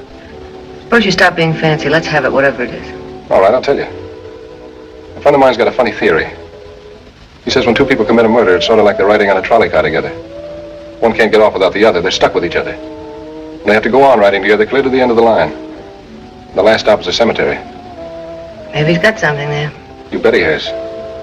Two people are going to ride at the end of the line, all right. Only I'm not going to be one of them. I've got another guy to finish my ride for me. Just who are you talking about? The acquaintance of yours. Mr. Zacchetti. Come on, baby. I just got into this thing because I happen to know a little something about insurance, didn't I? I was a sucker. I'd have been brushed off just as soon as you got your hands on the money. Nobody wanted to brush you off. Save it, I'm telling this. It's been you and that Zacchetti guy all along, hasn't it? That's not true. Doesn't make any difference if it's true or not. The point is, Keyes believes Zacchetti is the one he's been looking for. He'll have him in the gas chamber before he knows what's happened to him. What's happening to me all this time? Don't be silly, baby.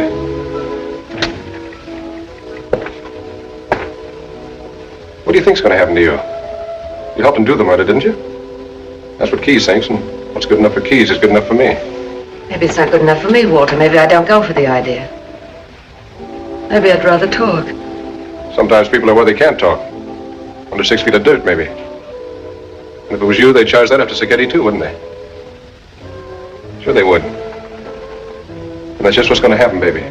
Because he's coming here tonight in about 15 minutes. With the cops right behind him. It's all taken care of. That would make everything lovely for you, wouldn't it? Right. It's got to be done before that suit of yours comes to trial. Lola gets a chance to sound off. Before they trip you up in the stand and you start to go in and drag me down with you. Maybe I had Sacchetti here so they won't get a chance to trip me up, so we can get the money and be together. That's cute. A film being ambiguous at the end, or even towards the end, is what makes film noir in a class of its own. It is left to us, the viewers, to make the final decision on who is right, who is wrong, and what happens after the words "the end" flashed across the screen. It comes down to our morals and our convictions. That is ultimately what decides who is the heroes and the villains in these films. Those feelings are what makes this genre so well regarded even today, and the films that are a part of it some of the most heralded and highly thought of. This film was very controversial upon release, with adultery, murdering of a spouse, and the dialogue being loaded with innuendo. The production code had fits over this film. It did not deter it from getting widespread praise from critics and being a box office dynamo. It made $5 million against a budget of $980,000. It was nominated for 7 Academy Awards, including Best Picture, Best Director for Wilder, Best Actress, Stanwyck, and Best Screenplay, both Wilder and Chandler. More than likely, due to the controversy surrounding the film, it sadly and quite unjustly won none of them. Regardless, this film is the perfect noir film and an example of everything that makes one of my favorite genres truly amazing. I hope you'll join me next week when we will look at high school seniors looking to have fun, lose their virginity, and have some warm apple pie in a very unconventional way. Our film is the 1999 teen classic, American Pie. For WMNH and Matt Connarton Unleashed, this has been a classic film review with Erich Pilcher.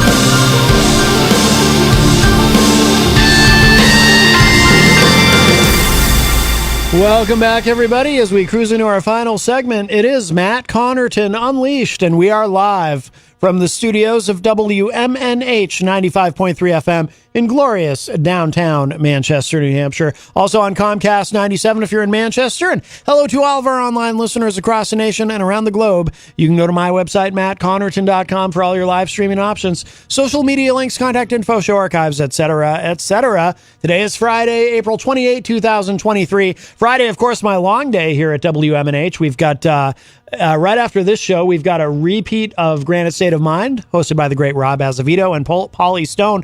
But then I'm back tonight at 8 p.m. for Retro Spectrum Radio with Pauly C from 8 to 11. I'm one of Paul's co-hosts on that show. And tonight we're joined by Ron LaPlume, who will be in studio with us. Haven't seen Ron in a number of weeks. So that'll be fun. So that will be tonight. So Friday, definitely my favorite day of the week here at WMNH 95.3 FM. Let's see. Great review, of course, from our friend Erich Pilcher. This week, the subject, double indemnity. Mike from Queen City Cabinetry says, on my list to watch. Thank you, Erich. Also, Miriam Banish joins us in the Facebook live chat. Hello, Miriam. By the way, Miriam, my dad said he was very complimentary about the segment that we did on Wednesday when you were here, when we had that discussion about autism. I got a lot of positive feedback about that, and my dad texted me about it, and he thought that was really good. So I appreciated you joining us for that. If you'd like to join us, we have a little bit of time left in today's show. 603-250-6007 is the studio line, 603-250-6007. You can also text me at 617-917-4476. I'm on social media at Matt Connarton. You can email me, matt@mattconnerton.com. And of course, you can interact and opine in the Facebook live chat. But the best thing to do so that we can hear and enjoy your dulcet tones is to give us a call at 603-250-6007. By the way, our amazing sponsor at the Hop Knot, right across the street in the Brady Sullivan. Oh, by the way, they've got, this is not in the announcement that they posted today. Well, actually, two announcements, but Ramez Gurung, if I'm saying his last name correctly, Gurung, Ramez Gurung. He's going to be performing there tomorrow night. They do live music now on Saturday nights, and he's going to be there tomorrow night, I think from 7 to 9 p.m. I have not seen him live, but apparently he is amazing. But they also posted this today on social media, the Hop Knots social media. This is two big announcements. First announcement, try the new special, the LGBT pretzel sandwich. Lettuce, guac, bacon, and tomato on a homemade pretzel bun. If you're thirsty, you can even wash it down with a cold bottle of Bud Light with a winky face. That does sound good, actually. The LGBT pretzel sandwich. And then the second announcement, next weekend is the Gender Blender Drag Show, House of 1,000 Gagas. Come join us as we pay tribute to Lady Gaga. This is a 21-plus show with no cover fee. Show starts at 10 p.m., and we will fill up quickly for this. So get here early if you want a good seat. So the House of 1,000 Gagas Lady Gaga tribute show, the Gender Blender Drag Show. So that will be... What? Wait. Just says next weekend. Oh, I see here. Okay, it is Saturday, May 6th. So Saturday, May 6th at 10 p.m. 21 plus, no cover. And yeah, those Gender Blender events that they do at the Hop Knot, those are very, very popular. So if you are going to be attending that, you do want to get there early for that. Everything they do there, it fills up quickly, whether it's the Gender Blenders, whether it's Trivia Night on Thursdays, which is back. Trivia Night back to 7 p.m. on Thursdays, now hosted by Broderick Lang, who runs that. So everything the Hop Knot does is seems to be pretty successful. So there you go. So our amazing sponsor at 1000 Elm Street, and we love having them. Again, 603-250-6007 is the number, 603-250-6007. Miriam says, thanks for letting me know. That's so amazing. And Crystal in the chat room says, good job, Erich. Yes, Erich does a great job with those film reviews. Absolutely. Let's see. Let's look at, so we've got a couple of different directions we could go in with the limited time that we have left, but I think we should probably look at this a little bit of Tucker Carlson news. Unless you haven't been paying attention, of course, it's been a big week in media. Both in cable news and online media. Of course, in cable news, we started the week with the firings, and the same day of both Tucker Carlson from Fox and Don Lemon from CNN. And also in the online media realm, a lot of Steven Crowder news. I don't know if we'll get to Steven Crowder today because we don't have much time left, and we do need to spend a little bit of time on this Tucker Carlson.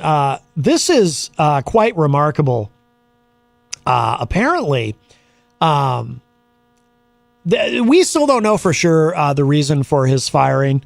Erich Pilcher and I, on Wednesday when he called in, we went over a lot of different scenarios, and we did a lot of speculating regarding both Tucker Carlson and Don Lemon. I disagree. I still disagree, by the way, with what seems to be the prevailing theory about Don Lemon and his interaction with Vivek Ramaswamy, if I'm saying that correctly. I still don't know if I'm saying that correctly, but I really don't think that was it. I mean, it might have been the cherry on top of some other things, but I really don't think that was it. But I'm sure we'll learn more eventually about what went on there. Although pretty easy to get rid of Don Lemon too, as I pointed out to Erich. Don Lemon compared with Tucker Carlson, because Tucker Carlson, not only the top ratings getter on Fox News, but also the top rated host on all of cable news. Whereas Don Lemon wasn't pulling any kind of numbers really on the morning show. Oh, Crystal points out, yes, the NBC Universal CEO was also fired. Yeah. Big week. Lots of upheaval. And we love to talk about it. I'm fascinated by all things media, of course. But some news on Tucker Carlson. I think we know at this point.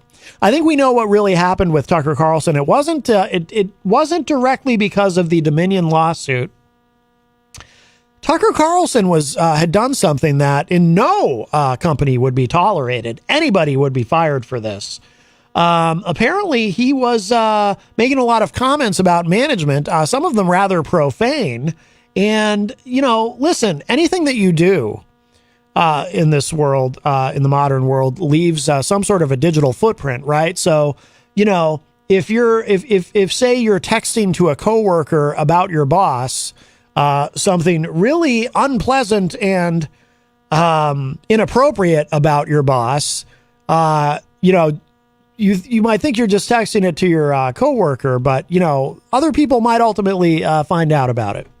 So, in fact, there was an incident on the Opie and Anthony show that a certain text message. If you're a fan of Opie and Anthony and you know all the lore, you know the reference. If not, don't worry about it. It's not worth taking the time to explain right now. But when I think of errant text messages that end up causing a lot of trouble, I think of Opie and Anthony. But no, let's look at this, though.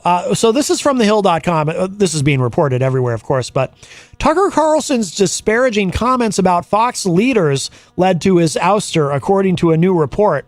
It says here, Tucker Carlson, the leading primetime host who was ousted from his job this week, was shown the door at the cable news giant in part because of comments he made in private about his Fox News colleagues and bosses, according to a new report from the Wall Street Journal. Carlson's private text messages, which were included in public court documents as part of Dominion Voting Systems' blockbuster defamation lawsuit against the network, show him disparaging Fox leadership and worrying how reporters fact-checking former President Trump's false claims about voter fraud would anger the network's massive audience. The Journal, which, like Fox, is owned by billionaire conservative media mogul Rupert Murdoch, reported this week that the explicit content of Carlson's text messages, some of which had been redacted in the Dominion court documents, became known internally to senior Fox management and played a role in his ouster. Awkward. Multiple reports have surfaced this week suggesting, in one of the redacted messages, that Carlson referred to a senior female Fox News executive as the C word. And I'm guessing that word was not cantankerous. I think it was something else. The Journal reported on, by the way, just a word to the wise. Some people, as George Carlin used to say, some people need practical advice. Don't call your boss that in a text message, even if it's to another employee. It's just not a good idea. The Journal reported on Tuesday that when Fox's lawyers were fighting the Dominion suit, they told Carlson they had successfully convinced a judge to keep those messages redacted, but he was not impressed and told colleagues he wanted the world to know what he thought of Fox management. Wow. Okay. Carlson, in other text messages that were not redacted, was seen bad-mouthing former, oh, we know about this, yes, was seen bad-mouthing former President Trump and his allies. Yeah, remember he talked about how he couldn't wait to not have to talk about Trump anymore, called him a demonic force, said he hated him passionately. The Journal reported that in one of those messages, Carlson told colleagues his remarks about Trump were, quote, said during a momentary spasm of anger, while his dislike of this executive was deep and enduring, unquote. So he was just mad at Trump. He was upset with his bestie, but he had a deep and enduring anger toward this executive, apparently. Last month, during a radio interview, Carlson said he was enraged that his private communications were made public as part of the Dominion lawsuit. Wait, was he enraged or he wanted the world to know? I'm confused. Sounds like he was a bit conflicted. Does he love Trump or does he think he's a demonic force? Again, it sounds like he was conflicted. I almost said convicted. Little Freudian slip. Carlson said, quote, and I think this is in the text, and those were all grabbed completely illegitimately, in my opinion, in this court case, which I guess I'm not allowed to talk about, but I'm enraged that my private texts were pulled, unquote. Fox agreed last week to pay Dominion $787.5 million to settle the case moments before opening arguments were set to begin before a jury. The network announced Monday it had parted ways with Carlson, a decision which it reported on its air that morning had been made mutually. Carlson has not commented publicly on his departure from Fox as of Wednesday morning. So, there you go. By the way, that video, he did post a video. He doesn't directly address anything.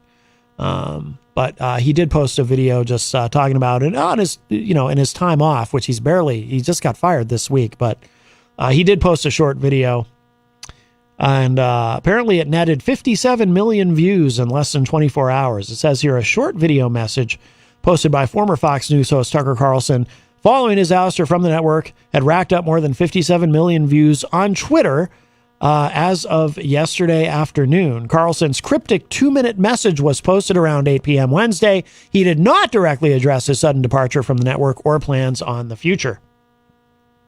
For comparison, President Biden's relaunch video, posted on the platform more than 24 hours earlier, had garnered 41.8 million views as of 2 p.m. on Thursday. Carlson, who commanded a nightly audience averaging north of 3 million people while at Fox, criticized the cable news business, calling most of the debates on television unbelievably stupid. Might have a point there. He also said, quote, both political parties and their donors have reached consensus on what benefits them, and they actively collude to shut down any conversation about it. By the way, there is truth to that. Not everything Tucker Carlson says is a lie. Some very important things that he says are, unfortunately. But anyway, he also said, quote, when honest people say what's true calmly and without embarrassment, they become powerful. At the same time, the liars who have been trying to silence them shrink. They become weaker. That's the iron law of the universe, unquote. Fox has not commented on what led to Carlson's leaving the network beyond a statement thanking him for his service at the company and saying his last show was last week.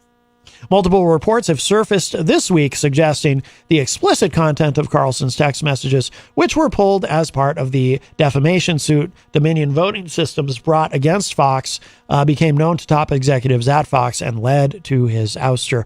So there you go. I'm sure we'll learn more.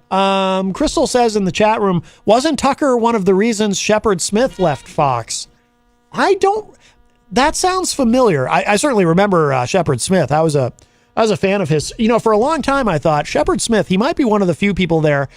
He and Chris Wallace, who is also no longer there, two of the few people there who actually, I think, legitimately cared about journalism. But I think there was something about Tucker Carlson with Shepard Smith leaving. By the way, we have just a few minutes left. I'm going to finish out today with a song from when we do close. I'm going to play a song of Ramez Gurung. Actually, a Bob Dylan cover, but it's him on Granite State of Mind performing It Ain't Me, Babe, because Remez is going to be tomorrow night at the Hop Knot. But before we get to that, we do have a couple of minutes left. We also have been talking on the show a lot about Steven Crowder all week in terms of now. He actually was on Fox years ago. He used to appear. There's actually a pretty epic sort of debate that he had with Amy Schumer on that show. What is it? Red Eye. Is that still on? Red Eye? Do they still run that on Fox? Anyway, but Crowder's been in the news a lot recently. He's got this ongoing feud with Candace Owens. The latest thing, and I did share this out on social media, but the latest thing with Crowder, Steven Crowder, is, and we've been talking about him because, his whole, the whole thing with the Daily Wire offering him a $50 million deal, and then Crowder groused at that and ended up signing with Rumble instead. But Crowder shared the contents of the term sheet that he was offered.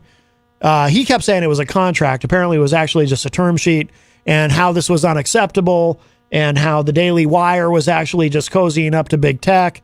And everyone at the Daily Wire took that very personally, including people like Candace Owens and Ben Shapiro. And it was a very interesting time, and interesting to see, and then this week, earlier in the week, Steven Crowder claiming that Candace Owens tried to extort him, and Candace Owens apparently sent Steven Crowder, had her lawyer send him a cease and desist letter and threatening to sue for defamation and something. It's a whole big thing. I love it. I love all the drama. It's fascinating.